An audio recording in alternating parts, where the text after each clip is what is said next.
Welcome back to Andersen Acres. Today we're diving into the chaotic, muddy, feather-filled world of hobby farming problems.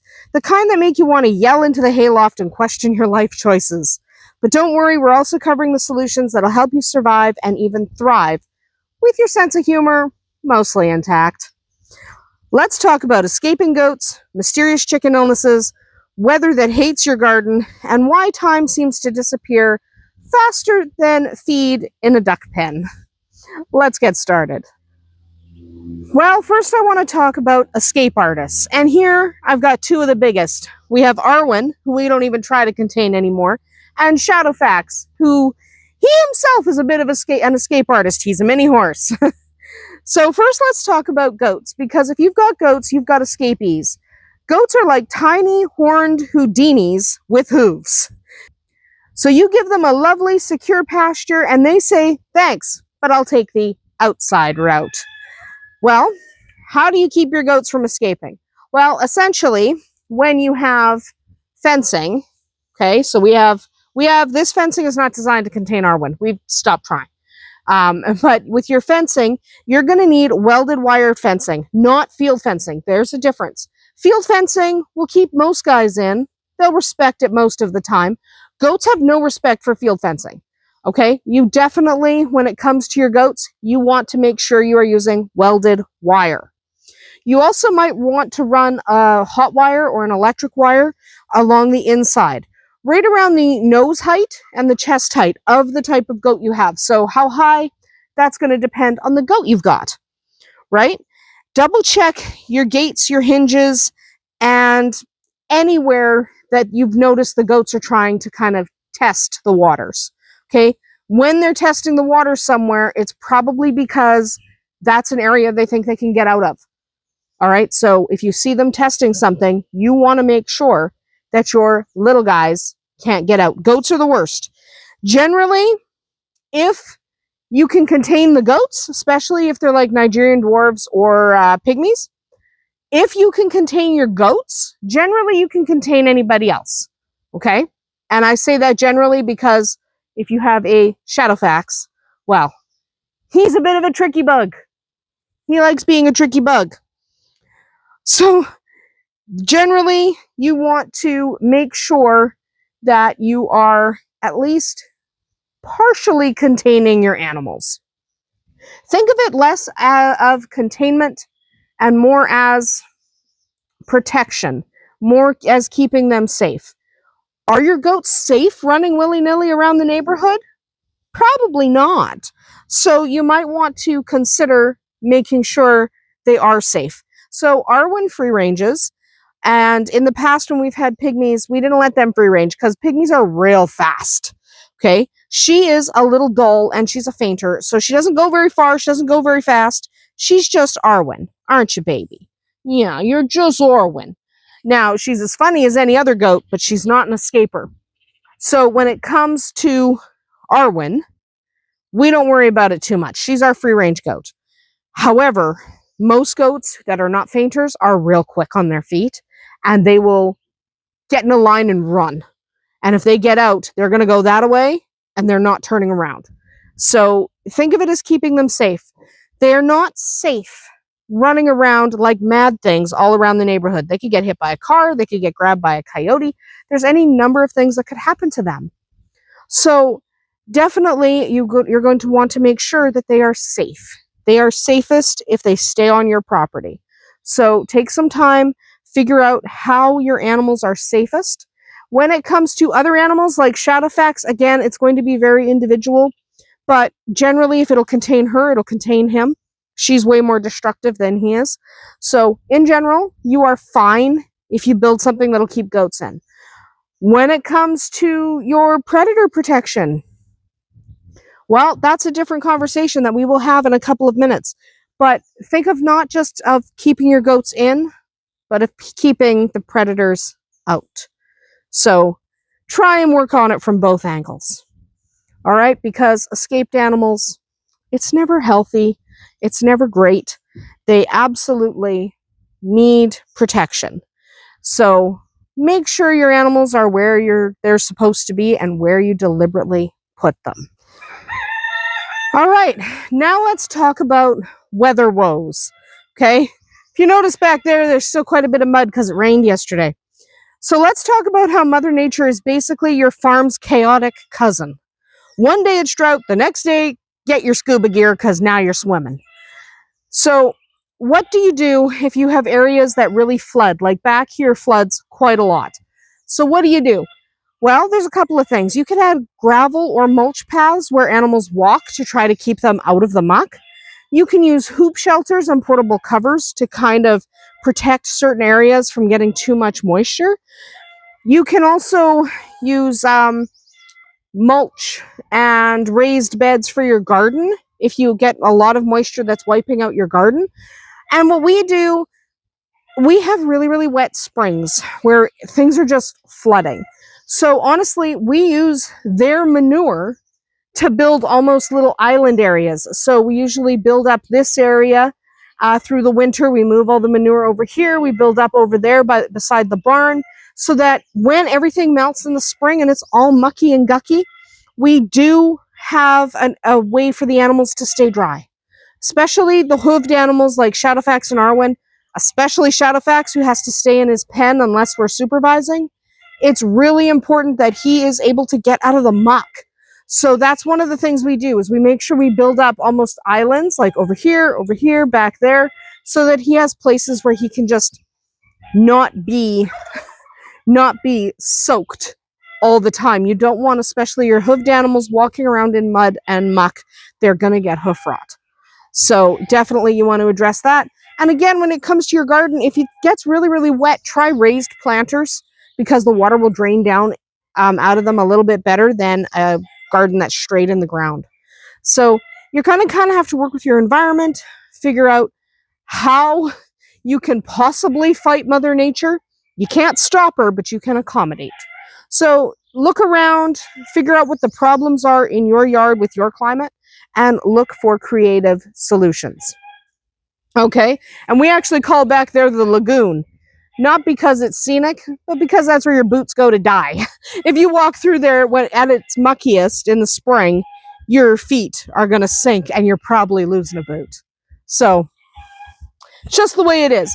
You have to figure out how to work with what you've got because not all of us can up and move every time we don't totally enjoy the weather.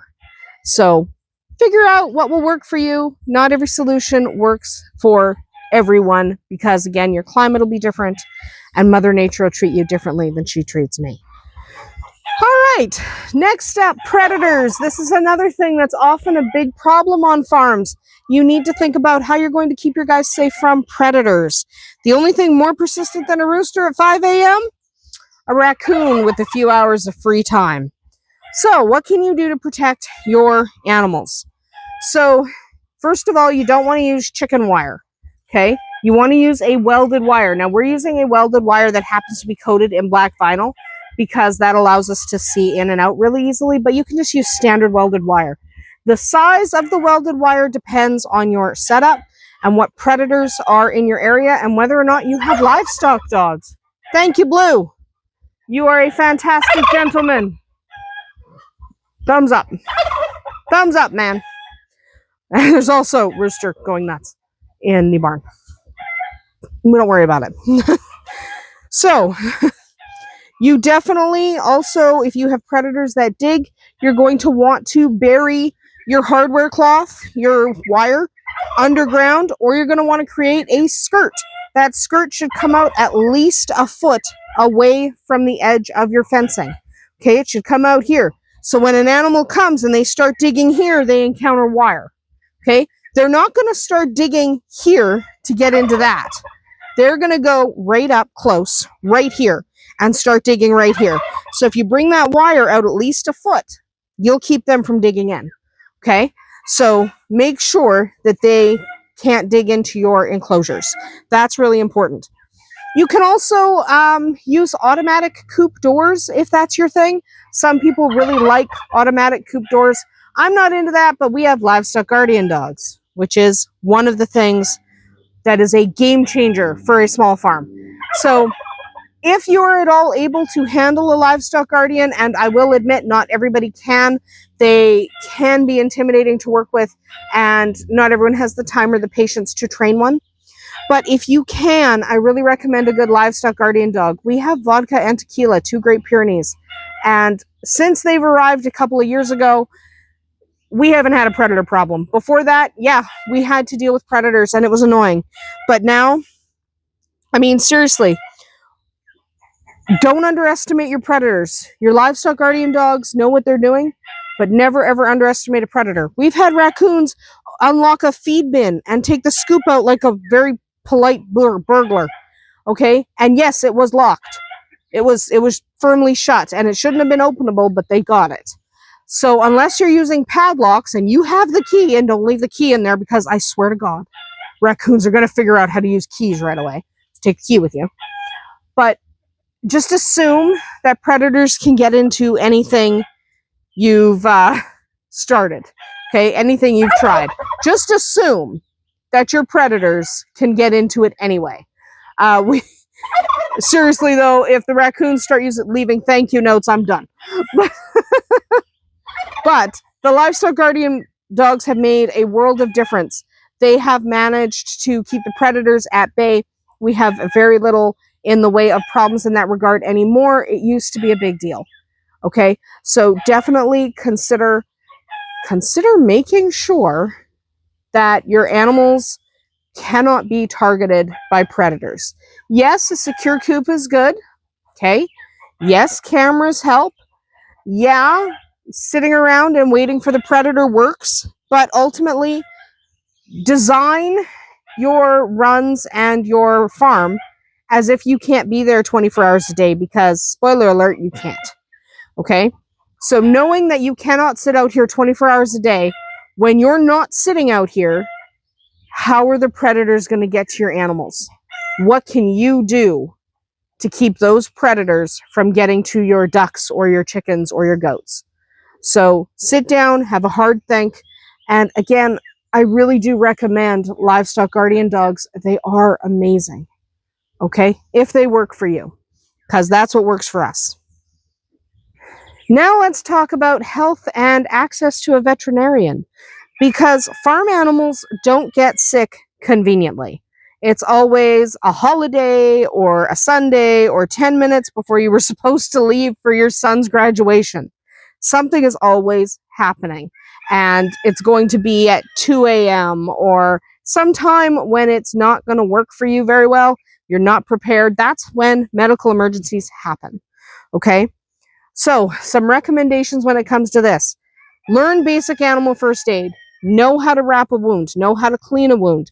Know what to look for when it comes to whether or not your duck needs some health care. Whether or not your chicken might be coming down with a respiratory disease. Know what to look for. You're going to want to keep... Thank you, Spark. You're going to want to keep a stocked vet kit. Make sure you have things like a thermometer, great for checking the temperature of your goats and your babies. You want electrolytes, probiotics, wound spray. You want dewormers available. You want to make sure you have things like vet wrap in case you are addressing an injury. Just build a basic vet kit so you can handle some basic things on your own, because it's going to happen when you're having a hard time getting a hold of the vet. And you do want to build a relationship with a farm vet early, okay? Because farm vets, you can't call them at 2 o'clock in the morning with an emergency if you don't have a relationship with them.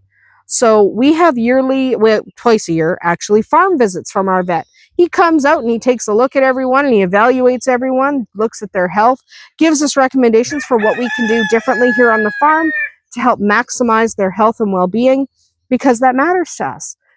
Does it cost something? Yes. Okay.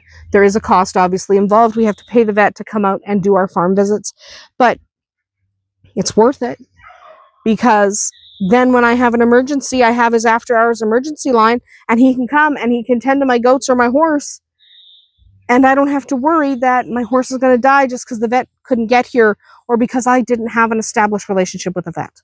So if you are going to start a hobby farm, Please make sure you have a relationship with a livestock vet in your area, and know that it can take a little while to find a livestock vet who will treat all the different animals you have. Not all farm vets will see chickens. Not all farm vets will see goats. Some only want to see horses and cattle. So definitely take the time to find someone who will treat all the different animals that you have, just so you know who to call in an emergency. Okay? And just be prepared to Google some weird things as well. I have Googled more pictures of goat poop than I ever thought possible. And I have had the weirdest text conversations with fellow chicken keepers trying to figure out what's wrong with the chickens. You end up delving into emojis and diagnosing by text message. It's weird. You do the best you can with what you have, okay? You do the very best you can. And sometimes your best is awesome. And sometimes your best leaves a little to be desired. You do the best you can.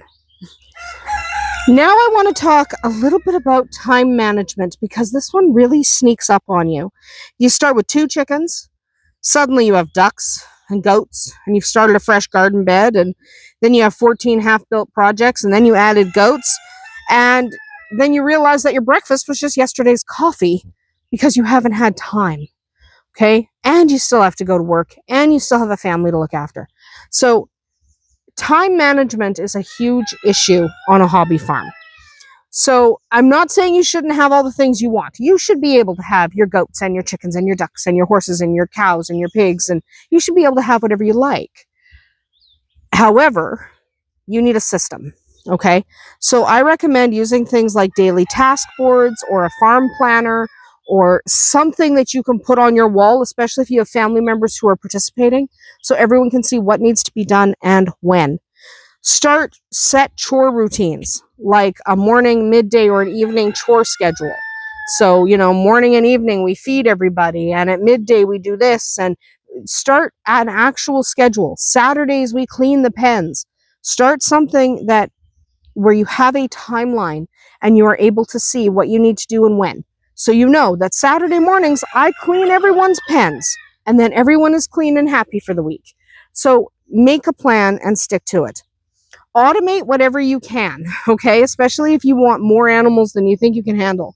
See if you can't do automatic waterers. See if you can't do auto feeders, timed coop doors. There's flies. But see if you can't handle doing some of the automation. Now, does it cost something? Yes.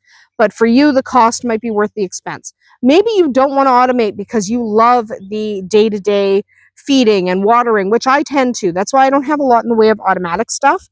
I don't really want it. But it can be a great way to streamline your operation if you don't have the kind of time I have. I never leave the farm. I'm always here.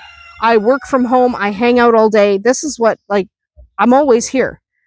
I'm a writer. I work from home. I don't need to go anywhere. But if you have to go away to a job, you're going to want to streamline as much as you can. So think about ways to make the parts of hobby farming you don't love a little bit easier using some automation. Okay?